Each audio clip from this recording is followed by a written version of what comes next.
Good evening, everybody, and welcome back to Heroes of the Storm. I am one of the casters, Bahamut, and joining me is Cat Peach. How are you doing this evening, Mike? I'm doing really good. Excited to do my first cast for NGS this season, now that we're kicking things off, so I am pumped for this. I can't wait. The teams are like itching because they're actually counting up at this point because they said 20 seconds. So let's go ahead and actually get into our draft that we have here. And there we go. Okay.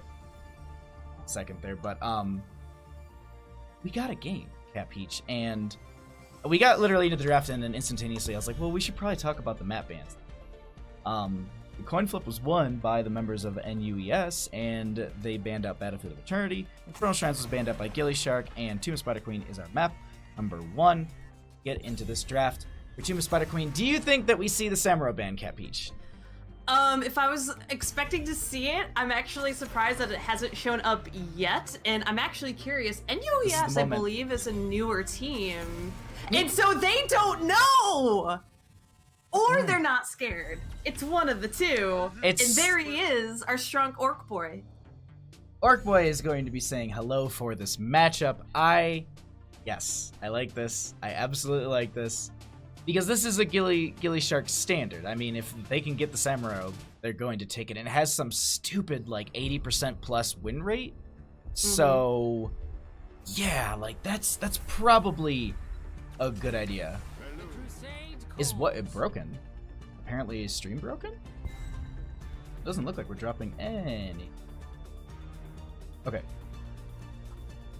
There's sound for it for me, so I am unsure. Okay, that's all. Yeah, I don't have it open on another monitor because Skype is taking that over. But we do have Sylvanas going to be entering this game, and Anna going to be joining in as well. Anna's making quite the waves lately in a lot of the games. I've seen her pop up so much, and the ability for her to have the nano boost onto realistically a lot of heroes is just terrifying. And maybe on the Sylvanas, that's what we might see. But Malphite and Joanna, Cat Peach, I think that's a strong start for the members of NUES. Yeah, NUES, not giving so much away with those two picks. Johanna is still extraordinarily solid these days. What's I don't want to say concerning, but what I see so far from gillyShark is a lot of push potential, a lot of siege potential. However, when it comes to possibly having to defend against web leaders, you have that Sylvanas. And Samuro does the trick too, but that's not really the foot they want to be on. And through all these bans, we banned out the Diablo and the Garrosh. Johanna's taken. So picking up that Arthas, a Jinxie Cat favorite that she doesn't get to play very often here in competitive. Okay, sorry, I looked over at Twitch chat, and just Graves is the only one having a black screen, but everyone else is saying they're fine. Thank you so much for that, Tetcher. But last pick, so it's honest, I've casted a lot of the gillySharks, and it's pretty much, they've gotten everything they wanted out of this draft so far. I'm just looking at heroes and what they're playing, and I'm just like, this is everything one. I don't know enough about NUES to say whether or not they did, but I will say this. Joanna, great for clearing on the Tomb of Spider Queen for the grouping. Kael'thas is great as well. We are going to be having Maltheo for that solo lane, which will be just a strong play, but here's the thing. That is going to be going into a Junkrat. Let's see how that works out. Is Twitch being all weird? I don't see Twitch being weird. I'm gonna leave it. I'm gonna trust that it's okay. If it is borked, F5, that will probably fix it. I don't know. We'll bring it back to our lovely faces. I did have Bandit Cam before we went in, so I was like, if I saw Bandit, I think we're good. Either way, Cat Peach, names aside, teams aside, all that aside, who do you really... Okay, yep, okay. I just popped my own stream open. But who do you think kind of takes the game here? So, looking at both these teams side by side and just pitting them entirely equally, the side of NUES just has a lot of, I think, more reliableness in its draft. You have that Kael'thas zoning potential. You get that Phoenix at level 10 to help kind of control turn-ins, control people being able to defend against the Web Weaver pushes and get those cleared out. Genji being able to harass people like the Junkrat and the Sylvanas and the Ana is really important.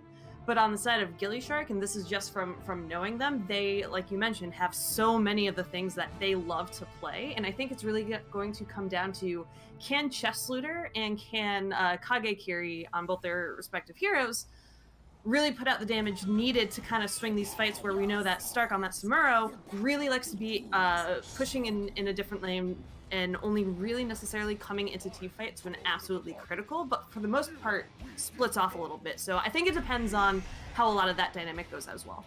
That's really true. Well, we'll have to see how that works out for them, because we have our game, and on the left-hand side, we have the gillySharks with Zergy Monster on the Ana. We'll have Jinxie Cat on the Arthas, Kagekiri, as you mentioned, on the Sylvanas. We'll have Chess Leader on that Junkrat, and Stark running out the team on the Samuro.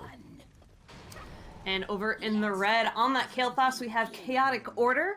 Chaos Dude will be on Johanna. Fade will be playing the Malthael. Shadow Step on that Genji. And Antastasy on Malfurion.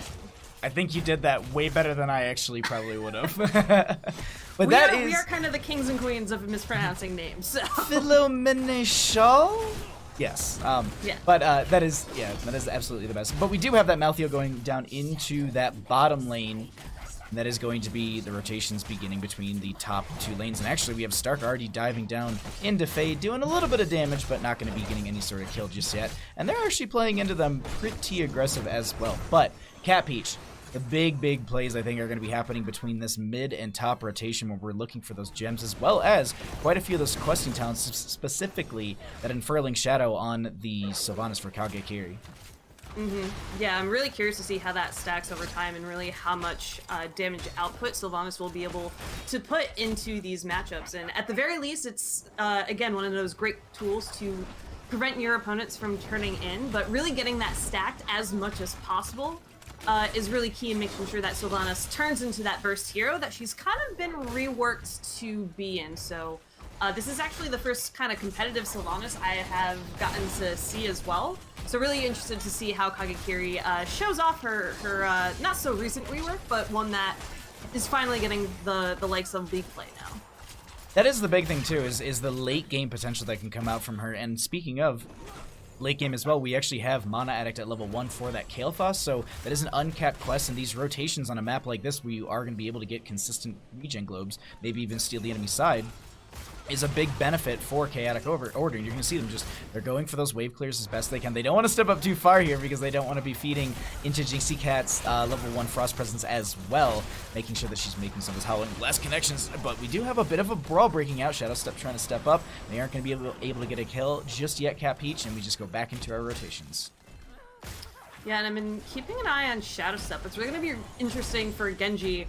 We know Genjis love to dive on that backline, but there's actually a lot of kit that gillyShark has available to kind of ruin a Genji's day. You have potential sleep coming out from Ana, and the grenade that prevents healing as well in the game. And so Genji can find himself in a little bit of a pickle, not to mention that Sylvanas has escaped.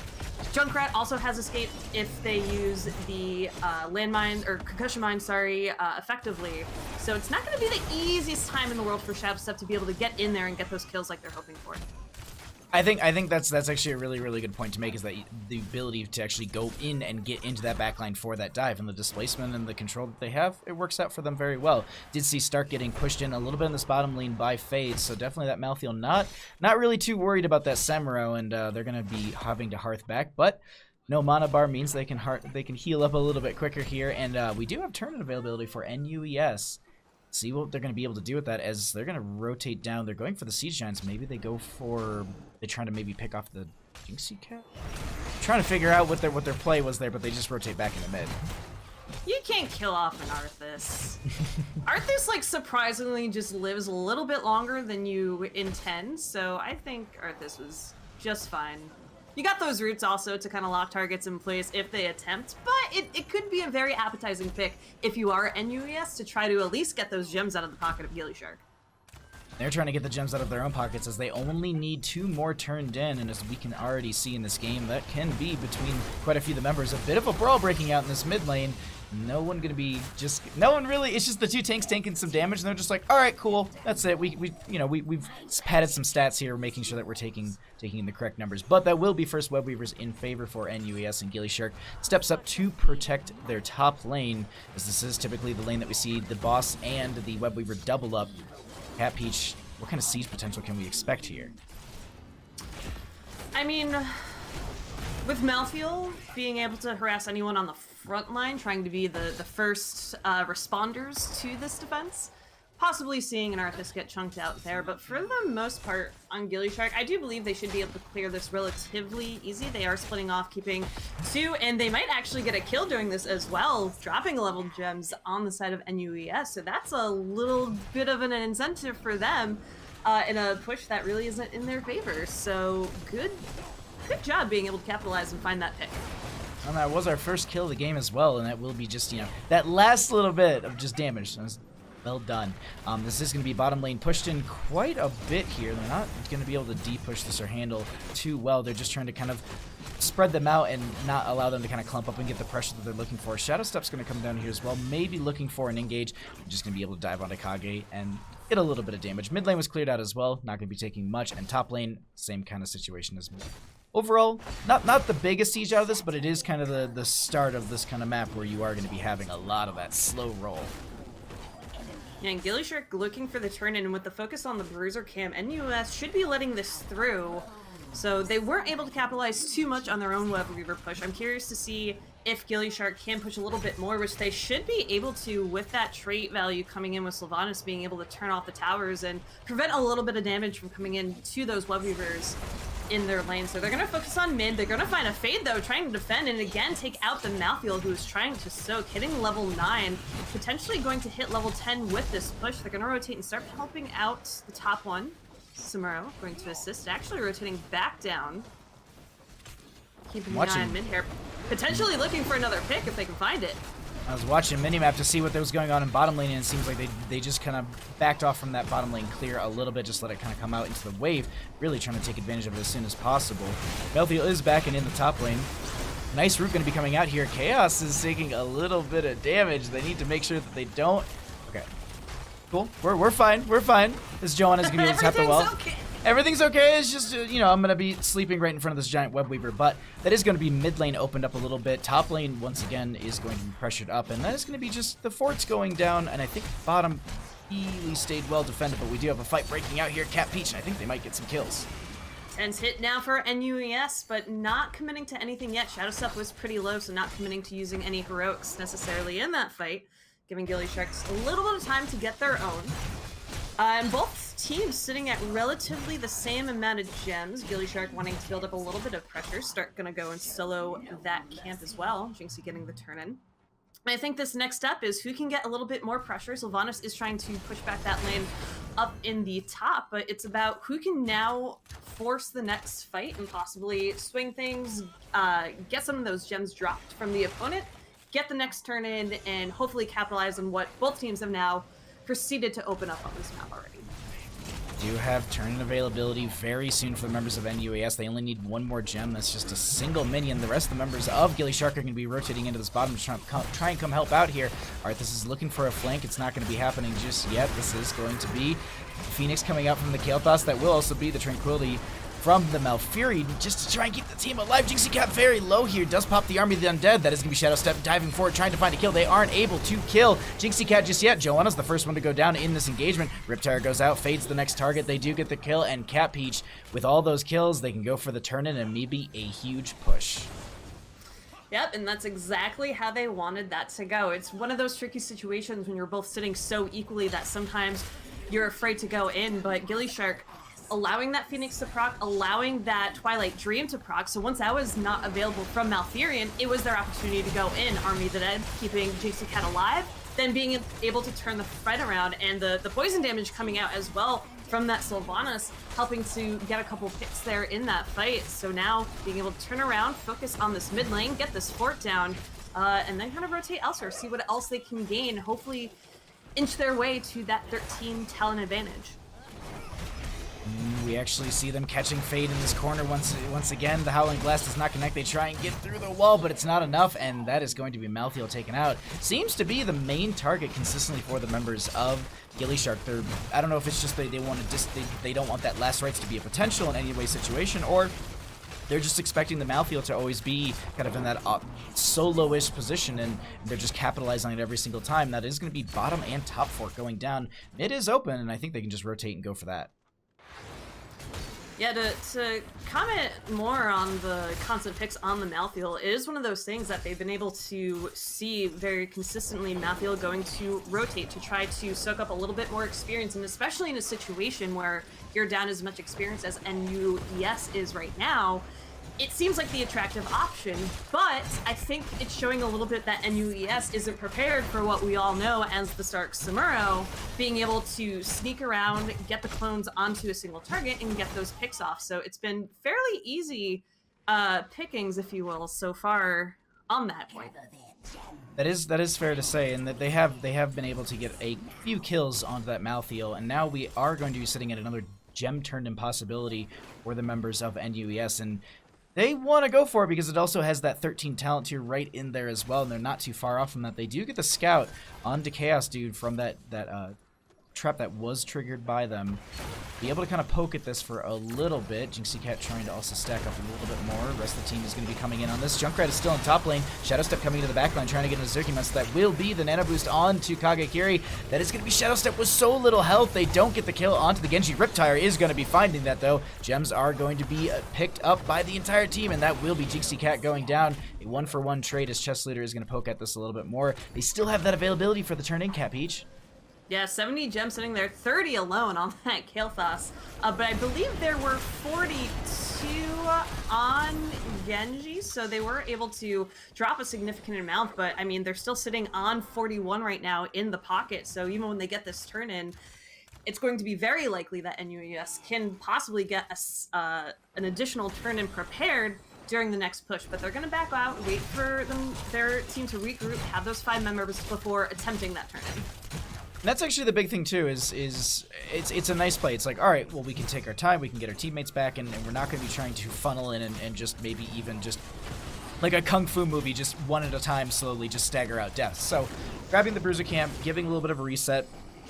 The other big thing I want to note on top of that is they're laning right now. Their actual map setup is really far pushed back. So if they do get the turn in, yeah, they'll get the web weavers, but it's also going to mean that they're going to descend fairly far back, and they lose health over time, so they will lose health as they're even just approaching the mid position.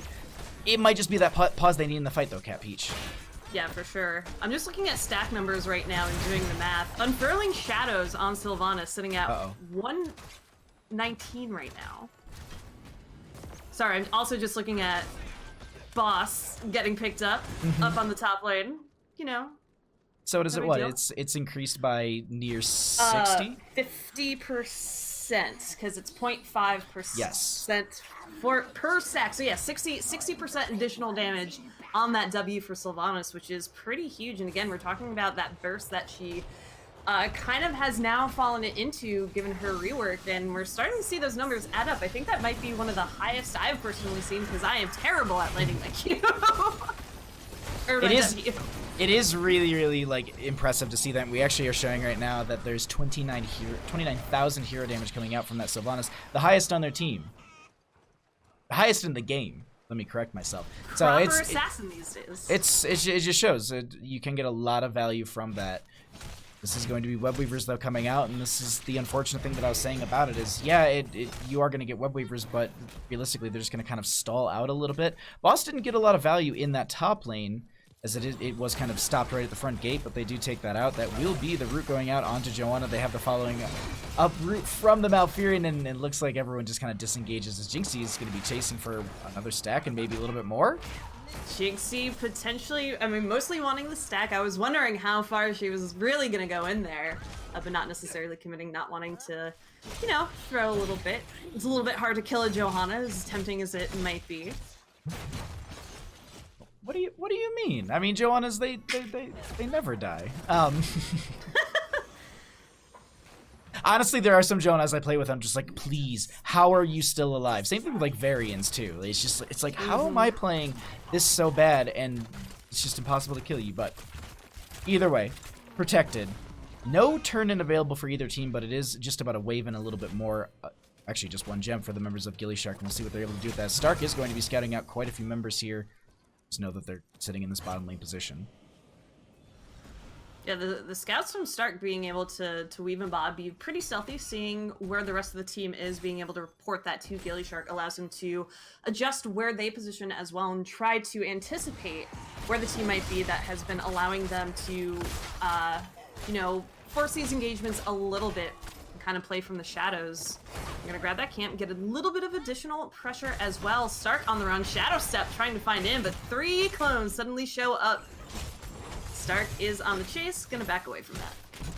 Make the disengage. Now the thing is, while all that was happening, that did give the time for the members of NUES to grab enough gems for their own turn in, and they have 16, so it's even talent here, and now they'll have the objective themselves. So if they do lose this fight on the side of gillyShark, this is going to be a big wave for them, and they're trying to find the chase, and it's not happening. Stark is actually going to back off and go for the turn in with one of the clones on the left-hand side. The rest of the team is going to be kind of chasing a little deep into this. That will be Tranquility coming out from Malfurion, keeping the friendly team up and healthy. It looks like this is just a full disengage from gillyShark. Disengage for now. I feel like if NUES keeps pursuing the issue, though, gillyShark is in a great position to re-engage. The Twilight Dream, again, is down, so that's something they don't necessarily have to worry about. But they do end up getting the turn in, so this is even better case scenario for them. Chaos trying to get through them, gets it onto JC Cat. Still holding on to that Army of the Dead. Start going in. Fade looking really low. Kill is almost there, but healing up off the members of gillyShark. The silence, though, coming out from Sylvanas with that willing arrow allows for Johanna to be taken out of the picture. The Riptire here looking for a target. Not sure if it's going to necessarily net a kill. Going to block the way of Shadow Step, waiting for that protected. But I actually think Jinxie Cat might be able to get the kill on its own without the help of the Riptire. I like the use of the Riptire at the end because I was looking, I was like, man, how much more time is left on that? And then they're just like, all right, let's just blow up the gate because that's all we can get with this Riptire. So they go ahead. Riptire was a zoning tool, you know. And that's actually the one thing that I will say. It's I've watched chess looters Junkrat quite a bit, and I think that is a good use of it right there, is being able to use your Riptire as a zoning tool, trying to force that Genji, because I know that Genji was like, okay, I've got this many seconds on my Swift Strike or my agility, so maybe I can just get out and maybe I'll just dive this, and unfortunately it was just push them right into the corner. But that will be Web Weavers cleared out in top lane. Mid lane is still pretty healthy, but they've taken out they've taken out 3 keeps at this point, and they're fast approaching onto the core. Capiche, this could be game number 1. Yeah, close to 20, 3-level talent advantage. The focus right now on Chaos Suit on one side. The Phoenix comes out to try to separate gillyShark from that core that's going down. Zergy Monster going to fall here. And the retreat is on for gillyShark, so not necessarily being able to win out yet. Shadow Step, though, takes a bit of that shadow damage from Sylvanas. The final blow coming out and getting that Genji kill before the retreat is official. That was such a trade. That was such a good trade for them in the end, because yeah, if you lose out on your Ana and they don't have anything, that does give them the potential for a chase into this, as they are going to be working their way up into this. But having that trade-off, especially with the Genji who can dive and go in for those backline kills and maybe even get further damage. Jess Looter was on a hair of health, and just luckily to be able to stay alive in that situation. And the burst just coming out from Sylvanas is just ridiculous. And meanwhile, we'll have a Samurai pushing up 3 lanes. I wouldn't be too surprised to see the members of gillyShark just try and rush for boss and maybe have that to end the game. Yeah, they can potentially do that, and they're making the rotation. That looks like it's going to be the call. On the side of NUES, the situation's a bit bleak, but what they do have are a lot of waves pushed very close to their core, which if they wanted to try to build up a Web Weaver phase and try to elongate how this game goes, they could, but instead they sniff out that boss call, end up coming to check on it. gillyShark going to respond out of it, not wanting to give away any deaths this late in the game, given those cooldown timers. But yeah, NUES, if they can build up another turn-in potential gem count, being able to sneak that in could allow them to get to 20, allow them to face something equally. gillyShark, though, going to go back into that boss. Well, they have to finish cleaning up the core on the other side. They're utilizing Stark's clones to just kind of pull them around here, and they're afraid of the Semiro backdoor as well as just the pressure that's added. But I think they might have sniffed it out and said, wait a minute, this could have just been a diversion the whole time. Boss does go down, it is going to be picked up. That's going to be Joanna all by herself. Iron Skin is going to be used. She doesn't have 20, so the no indestructible. Sleeping Dart, everything is being used to chase us, but it's not connect. They actually use the Blessed Shield to disengage further. It's a 60-second cooldown, but at the same time, not losing out on your Joanna right before a boss potential end push, that's huge. We just saw. I was just watching the Stark switcheroo with the illusion and the illusion at core, or at their own Nexus. So Stark being able to get back pretty safely after trying to threaten that back door. But yeah, this is looking like it's going to be game Bahamut, the Semiro clones, and all around the core, along with that boss. There is the Wailing Aloe from Sylvana. Shadow Step taking a lot of damage. The Phoenix is there. Anna going to go down though, but no one is contesting that boss or Stark. This is going to be GG. Game number 1 going over to gillyShark. GG. Wait. Selves a game number 2. So let's go ahead and take a peek at this, as I have not updated any of the but the other thing that we do need to let all the members back home, everybody, know, is what the maps were. And shout out to Weenus who made this, because he makes awesome assets. gillyShark, excuse me, NUES was the one who won the coin flip. They banned out Battlefield of Eternity. Infernal Shrines was the first, or excuse me, was banned out by the members of gillyShark's Tomb of Spider Queen. Game number 1, chosen by NUES. They lost it. They opted for first pick for this next game. gillyShark is going to be taking us to Dragonshire, and I am hearing noises, so let's see. What do we get for the first ban? It's actually the Sylvanas. Which I like because, again, with any objective that you have something pushing into a lane, like, taking out that Sylvanas is not a bad option. Just off towers, therefore negating a lot of that damage can be really powerful. And so NUES, not wanting to deal with that this time around, decided to take it out. Which, usually you don't see, but... Do we see the start? Do you go for the Semiro band here? Do you not want to deal with that again? Because it was just kind of everywhere, and okay, they're not afraid. No, they're not afraid. They don't want to. The thing with Ana too about this map is that with that, or no, Eye of Horus is still banned. I think so. I think it is. Okay, yeah. Because I think it's like say that's really good poke potential. What? Excuse me. What? I can't see the draft chat, but I'm sure right now it is. Oh, there's nothing. There's really nothing in chat. The Semiro take. That's a dig right there. That is a dig. If I've ever. It's a bold move, Kyan. Like, jeez. We will see how it plays out. I didn't know there was a Kael'thas, a Semiro player on NUES. This is exciting. And then we're going to be getting a Hanzo and Imperius. And Imperius, I think, is a great tool. Celestial Charge is such a great setup. You've got Angelic Armaments, which is just a great kind of ability to sustain a little bit more. And then you also have that burst damage that can come out from them. And the Hanzo just provides great poke and vision. This is a very interesting draft already popping off here. Kael'thas and Joanna will be picked up for gillyShark. Going to be a strong combination for wave clear as well as grouping. The Blessed Shield has set up for them as well. They will ban out the Tyrande, who has the follow-up stun as well as the extra vision from Sentinel, and poke onto the Dragonite when you are trying to go ahead and grab that. So overall, really great bans and drafts so far from both these teams, but if you're sitting on the side of NUES, what do you look to ban out at this point? I am curious. So long as Kael'thas is hitting those gravity wells, it kind of functions in the same way that a Tyrande stun does, and so potentially looking at either avoiding chain stun or just picking off something that's a little bit more burst onto those single targets. I wouldn't be, well, we already have a mage. I was going to say possibly a Lei Ming, because we see Kagekiri play that, but they're already on the Kael'thas. We're going to see that Thrall, so talking about that chain stun, you have that Wolf, you have that additional stun set up for the Kael'thas Gravity Well, and suddenly you have potentially a dead teammate if they can time those out correctly.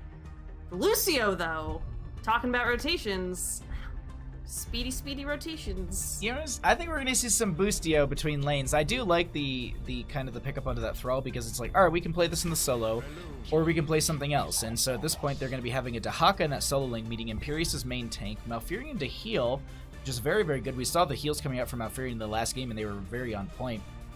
This last pick, though, it's like, all right, well, do we want to thrall into the Dahaka, which is like semi-range-ish into the Dahaka with a lot of poke, or do we pick up something like a Raynor, who's just annoying to deal with, or do we pick up something a little bit more beefy, like a Leoric, who does have a little bit more sustain and damage into that?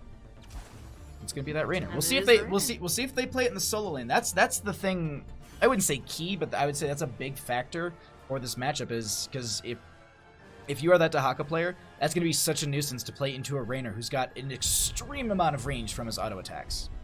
Right. This is, so it's looking a little, actually on both sides, like it could potentially be a 1-3-1, assuming that the Samuro play is kind of similar on the side of NUES as it was on gillyShark, where you have Samuro in one lane, you have Dahaka in one lane, and the rest of the three kind of act as a rotating unit, being able to split off certain members to either get picks or, you know, catch up on wave clear. And I see a lot of similar potential on the side of gillyShark too, with that Thrall and that Raynor both being able to sustain themselves on their own in the solo lane, or in the, you know, whatever lane they decide to be in.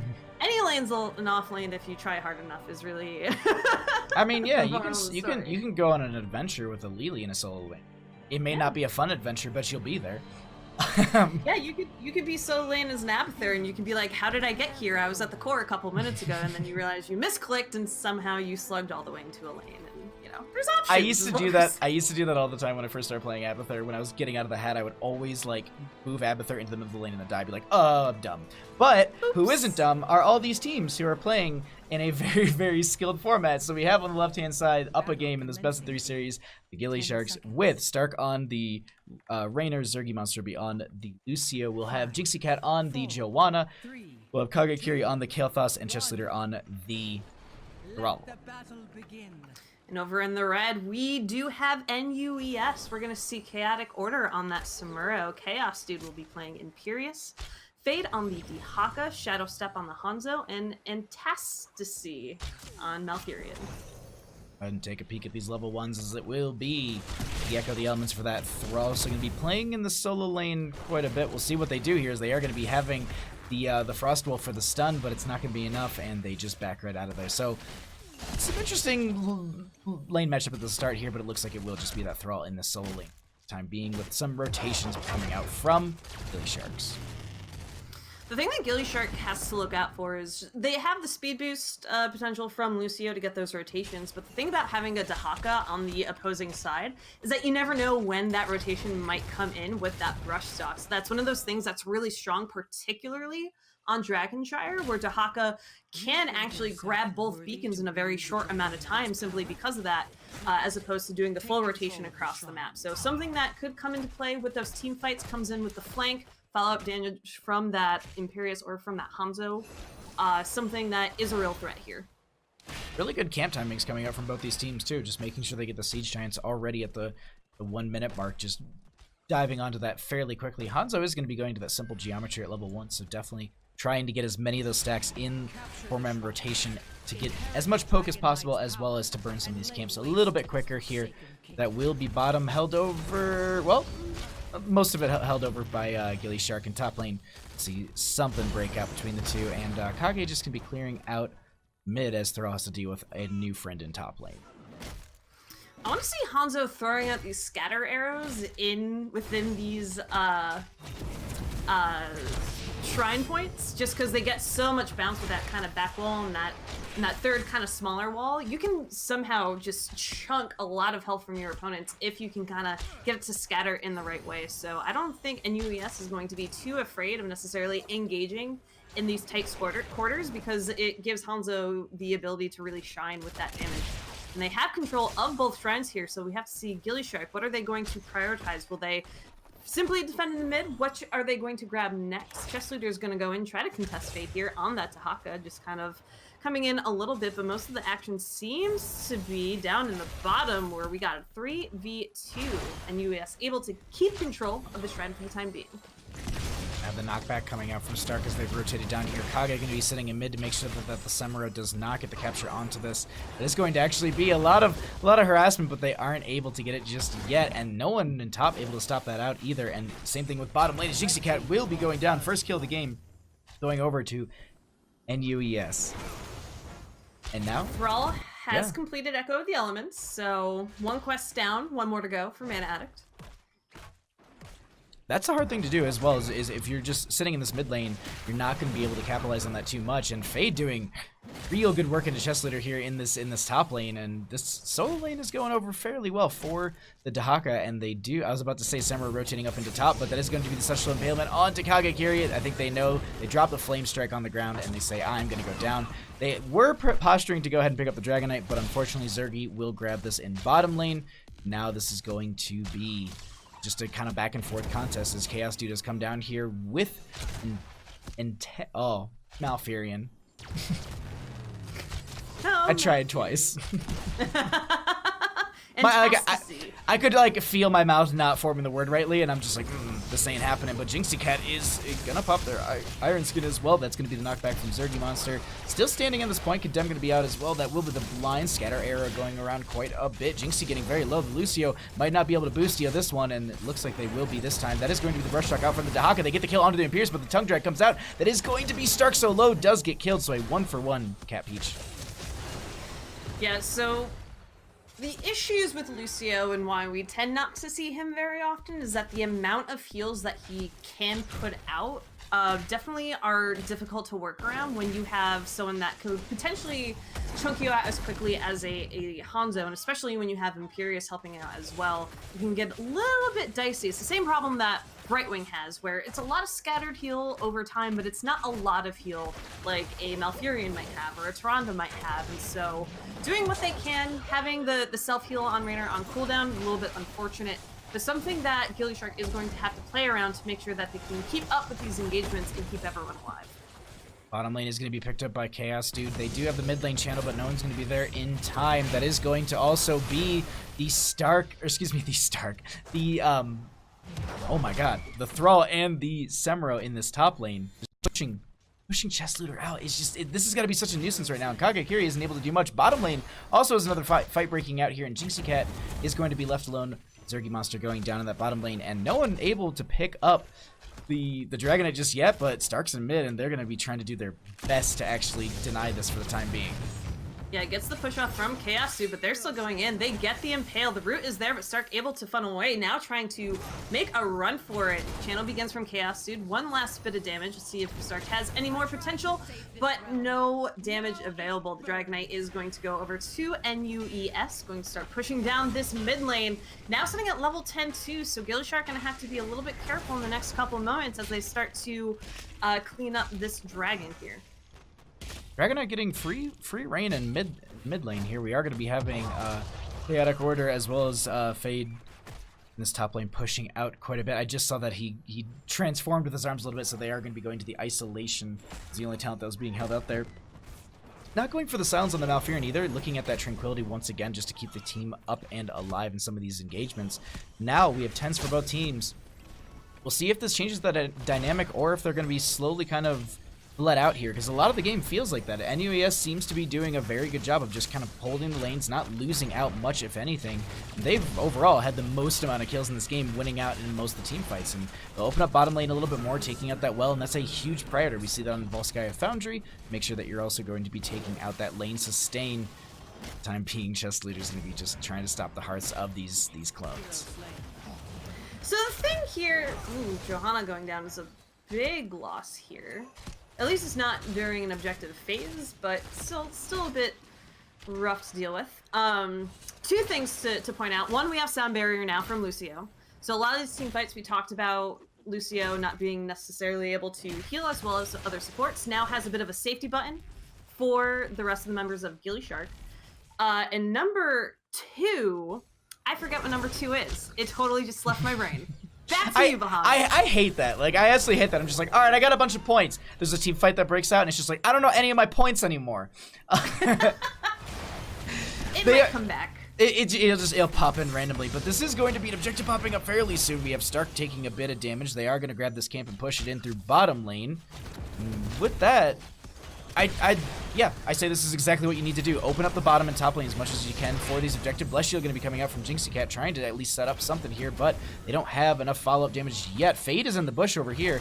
They will be joining in. That will be the arrow coming out from Hanzo. The Celestial Impalement is going to land as well. Stark taking a lot of damage. Break it down is used. Perfectly said by you saying that there is a panic button on the side of gillyShark. They just used it. Kept themselves alive from any sort of potential big blow up in that bottom lane. Meanwhile, in top lane, there's going to be some poking from Chess Looter and this camp as well. Yeah, with the engagements going on the bottom, Chess Looter able to get that to safety. First kill now coming out in this fight is going to be that Hanzo, and the pursuit is on from gillyShark. The boop from Zergy Monster being able to help secure the kill on that Malfurion as well, giving them a little bit of breathing room, being able to make a rotation, go get that bottom camp steal as well, all while Chess Looter up in the top lane, being able to continue to push against that Samuro, be able to push out that lane and get that siege damage. Now, suddenly, gillyShark caught up in levels, caught up in experience, equal talent tier. This is looking far more better for them now. Far more better. That's right. That's right. Stark is going to be in position to pick up the Dragonite, but it's not going to be the case as this top lane is going to be invaded. Just Litter has to back out as they don't want to get bodied by the Samuro. Looks like they'll do some clone cleanup, or at least attempt to. Meanwhile, there are still a couple in mid. Actually have Rainer's Raider going around here. I'm waiting to see, okay, they didn't even scout out Dahaka. I was like, do they walk into that or no? Meanwhile, though, in bottom, once again, all the big breakdowns are coming down here, as Lucio is here, and they will channel this over. That will be Chess Leader in top lane, swapping that over, and this is just the back and forth on these points has got to be so frustrating for both sides. Oh yeah, absolutely, and not knowing where Dahaka is, like you mentioned before, but knowing where they are now, get the root onto Fade, but not enough damage to follow up immediately, just pushes him back a little bit. Dahaka is always that tricky factor. You might not know where he is. You might not know where he'd be going to. That Dragon area, though, stalling out this camp a little bit. There is the Sound Barrier from Lucio, being able to increase the longevity of gillyShark, start getting the damage onto Chaos Dude. A beautiful Phoenix during that retreat to make sure NUES continues to get that damage. The Twilight Dream does get procced, healing up the members of NUES. Chaos Dude, though, going to fall here. Root not enough to stop the kill onslaught from gillyShark. And the rotation is here. Chess Looter, can they get Chaos Order? No, they can't. Unfortunately, there was really no tool for them to reveal them either. They already had used the well, they could have used Earthquake, actually. I mean, if they wanted to burn the cooldown, it's not the longest. It's 80 seconds. It's actually 100 seconds. Throw down Earthquake just to reveal. Hey, you know, sometimes you got... Well, actually, it's going to be used right there, and they actually are currently getting chased by the Samuro and the Dahaka. They are trying to just proc their Frost Wolf stacks as much as they can. They're still staying in this fight. While they fight inside that Earthquake, that will be getting a little bit of healing for Chess Leader. They also go ahead and grab the Dragonite in mid while all of that was happening. Dahaka not able to jump onto the point quick enough, so second Dragonite going over to the members of gillyShark. See what kind of defense they are able to set up with here, as Chess Leader just going to be focused by, I think, a couple of these members. Are they able? Nope, they back out. They're trying to go for the clear in mid. Blessed Shield, though, comes out Cat Peach. Yeah, all hands on deck possibly here in the mid for NUES. Ooh. Oh! Dragonite doesn't get the kick, but they just kind of sneeze some fire out, and Malfurion is going to fall along with this fort in mid. There's the kick from Chaos Dude. The Dragonite is almost expended at this point, so getting a couple more ticks of damage out of it while they still have it, allowing that minion wave to proc a lot of this damage rather than the vehicle itself. Well, Samuro clears lanes, Dahaka clears lanes. They pushed up top lane quite a bit, so they said, you know what, it's not worth being that far forward, but the rest of the team wants to move this. The thing is, they just swap right off. The real one's over here in mid now, so they're just like, it's whatever. Dragonite goes down. It is also going to be Kage finishing their, oh my god, level 1 questing talent. I drank too much tea way too quickly, and it's just like all the burps want to happen the moment you talk. I don't know why. But this is going to be a flank starting out. That's a huge arrow from Hanzo. Goes right in between every single person. They still want to chase this here. Chaotic Order is going to be looking for that Stark kill, but it's not going to be happening. Meanwhile, we do have Chess Leader just going right back into the top lane. If they can take out that well, that lane sustain, that will be huge for them. You can see them prioritizing just to burn through the minions and get onto that. Meanwhile, we do have the camp picked up rotation, as they did have the failed engagement into that fight. That would have been so good with the arrow from Hanzo, but unfortunately, it just went right in between everybody. That's one of those cases where you don't want to thread the needle. Usually it's really exciting when you thread the needle, but however, Dragon Arrow just narrowly missing like 3 different targets of gillyShark and just zipping right past. So wait for that to be on cooldown. Hopefully NUES can find another engagement with that landing later on in this game, but for now they have to focus on clearing up this camp, clearing up Smurl, working on some pressure up top to build up in that mid lane itself as well. And for now, both teams sitting pretty even, so I'm wondering who might try to be the risk taker here. Shadow step a little bit, scouting out for the friendly team, but using all those scatter arrows, so it won't be a big deal. But looks like the members of gillyShark want to try and chase us, or at least take a fight here. They are going to be looking at Chaos, dude, getting body blocked. The Angelic Armament is going to be coming out. That will be the Gravity Lapse. Phoenix is out as well. So much damage is put onto them. They do go down. They pick off a member right before these shrines activate. Death timers are a little high at this point, Capeach, sitting around 45 seconds. They will have to go ahead and wait for that member to come back. Chess Leader actually getting forced into this top lane, and Samurai Clone will be swapping out, but they do have a decent amount of pressure going into this. I don't think they'll be losing their well, but it still is going to be a lot of value for them. Yeah, any value is great value when you're a person down, so up in that top lane, lots of it being built up now. Bottom already being grabbed by gillyShark. Chess Leader moving in to try to get the cap. Fade, though, coming in to contest. Looks like the team wants to just go into bottom and stop this. Fade is going to just step onto the point. The Burrow, the Brush Talk is actually going to be coming out into the bottom lane. We're going to be getting maybe into Jinxie Cat's range. No. Okay, I was thinking they would have the tongue drag. It's not going to be there, so they hold over bottom lane. Top lane looks like it's going to be the play for the member, the Chess Leader there, and now it's just the back and forth. We're late game. No one wants to die, because whoever dies, that could be the entire Dragonite going over and you losing a keep. They can go through bottom lane on the side of NUES, and gillyShark can go through mid lane and take a keep. And consistent catapult pressure is big in this game, but now they want to try and chase out Fade. The rest of the team is here. Everyone grouping up. And Capeach, I think we've got ourselves a little bit of a brawl breaking out. Yeah, this is actually really surprising coming out from gillyShark, but they feel confident that they can get onto Chaos Dude. Fade, though, with the tongue onto Zergy Monster prevents a little bit. There's a sound barrier, and the calls to retreat now are out. I was gonna say, really risky for gillyShark to go into the enemy side of the map pre-20 to try to get those kills, because had that gone terribly for them, now they're down, now they put their opponents closer to 20, and they don't have 20 themselves, so what's a little bit more the safe play is to get that 20 and then to have that type of engagement where you feel a little bit more confident because you have those storm level talents. Seems like the minion wave will get enough damage into this fort, and that will be top lane not going down.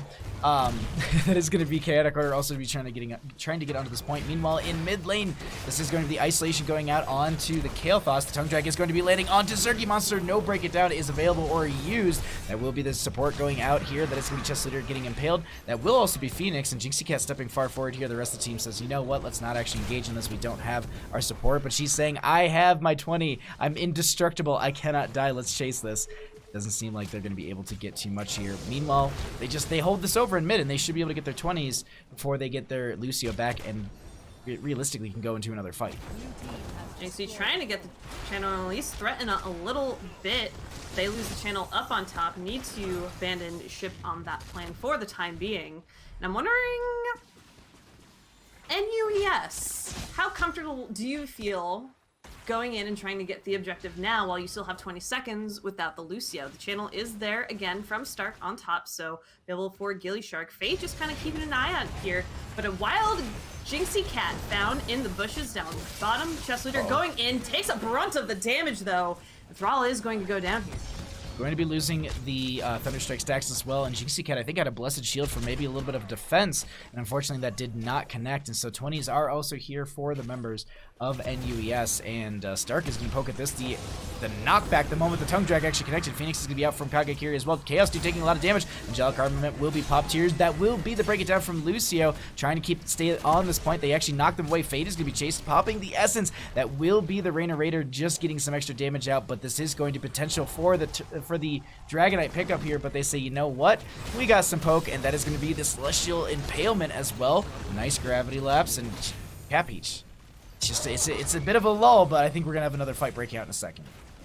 Yeah, Chaotic Order trying to see if they can potentially get the channel. There is no Phoenix to block this, but we do have Earthquake that can put out that damage to prevent this channel as well if gillyShark chooses to use it. Stark going to go ahead and channel the bottom side, so alleviating that risk for the time being. gillyShark going to rotate down, try to assist that camp a little bit down in the bottom lane, potentially also get that bottom camp that's available, but instead gonna rotate, see if they can find a pick now. I think if they can find themselves a pick, they have a couple potential ways to end this game. They have a lot of the lanes pushed out in their favor. They have all forts gone, but NUES doing a really good job of putting the pressure on with the threat of a Dragon Knight.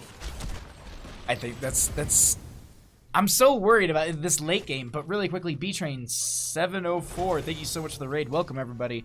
We are doing some casting this evening, and it is quite intense in this game number 2, and also, yeah, Thrall did get deleted in that last one, unfortunately. That was that blow up. I did not. I expected Chess Leader to have a lot more health in that situation, but the blow up potential was huge coming out from the members of NUES. And this late game, Capeach is just so kind of, I wouldn't say passive, but just everyone's playing a little bit slow and safe. As Dahaka's actually going to be brush shocking here. The isolation does not connect. Blessed Shield will be connected. Gravity Lapse, that will be the arrow from Hanzo. Play of the game will be played. Doesn't get them the what they're looking for. Fade is going to be taking a lot of damage. That will also be the poke coming out from Chess Leader onto a couple of these members.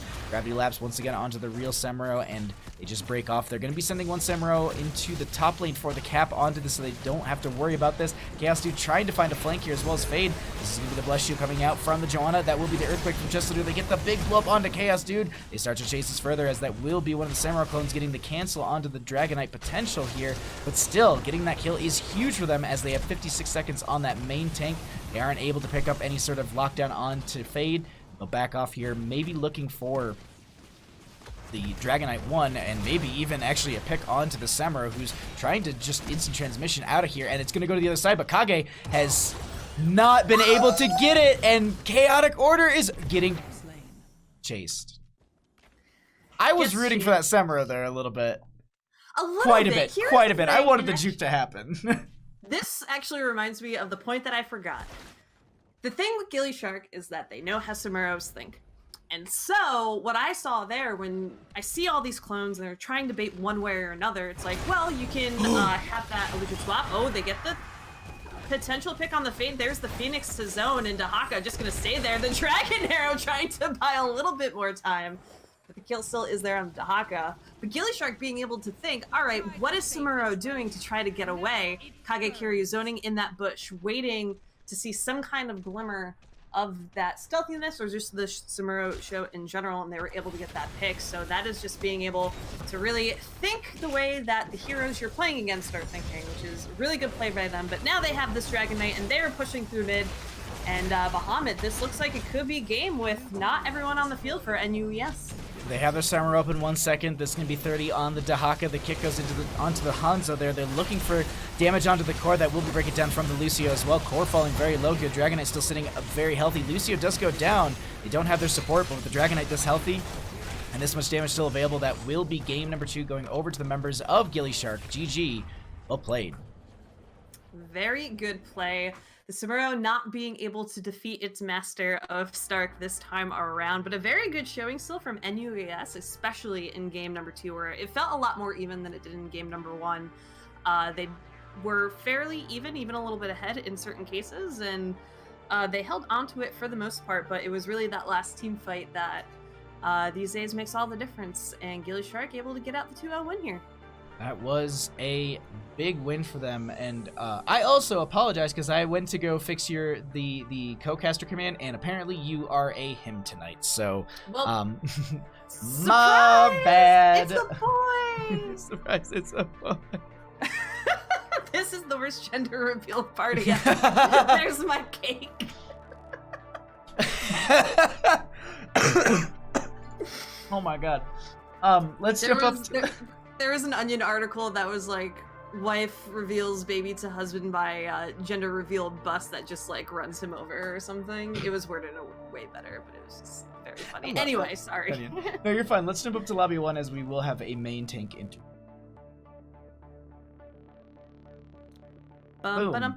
There it is. Welcome to, well, first off, I like how we also broke the room rules.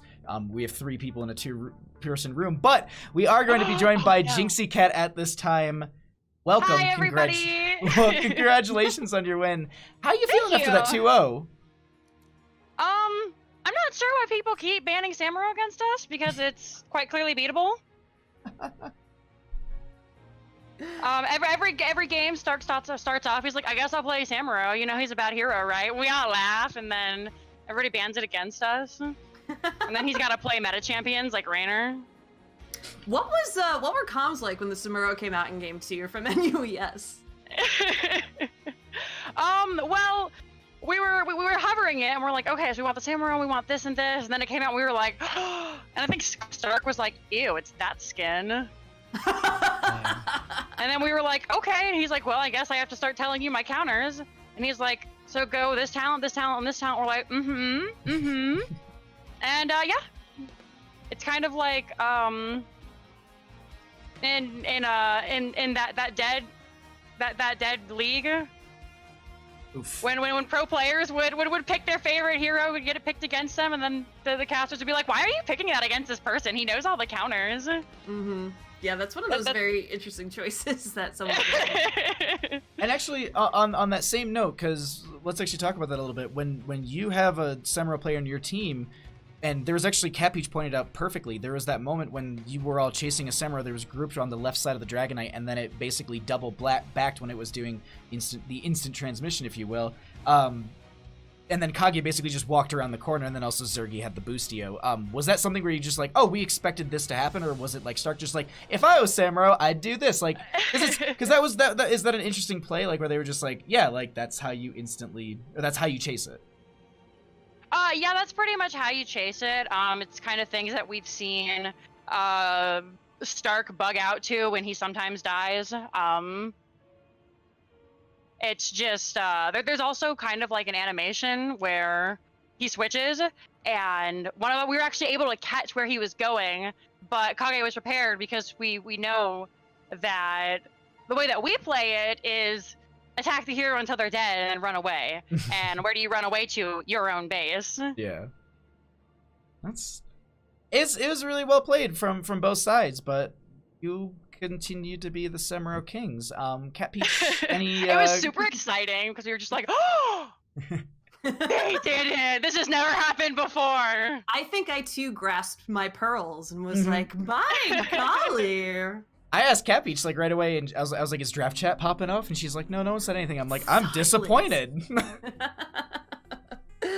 I think the other curious thing in game number 2 is that after game 1, the ban on Sylvanas and Ana specifically, because we were like, okay, is this where like the Samuro ban comes out? Yes or no? But I was really surprised to see those come out.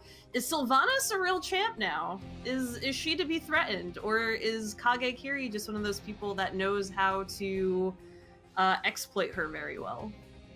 She's a real champ when Kage plays her. Case Dang.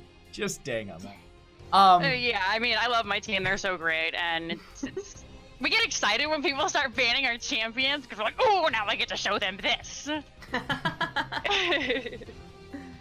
Well, with that, actually, that note of your team, any shout-outs that you'd like to give as we wrap up this interview? I would like to shout out NUES, is that how it's pronounced? I think NUES. NUES, however, thanks to them for coming in and putting on Wednesday. They originally asked for Tuesday, Thursday, but with our main support / captain being gone, we can't really do that. So thank you so much for accommodating us.